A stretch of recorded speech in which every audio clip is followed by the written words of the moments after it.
Qəzəbli halını görmüşdünüz? Görmüşəm, çox görmüşəm. Qəzəbli halları. Bilirsiniz necə deyim sizə, bu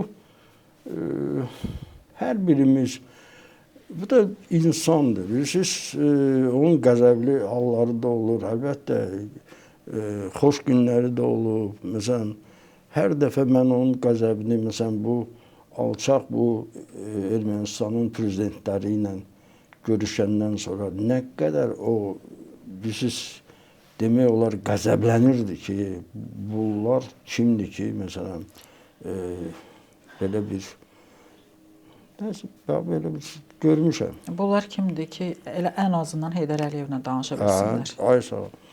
Çünki problem yaratmağa bir o tərəfə. vaxtı Heydər Əliyev kimi nəhəngin yanında onlar xırda toz idilər. Amma məcburən oturub danışırdı, onu əlbəttə qəzəbləndirirdi.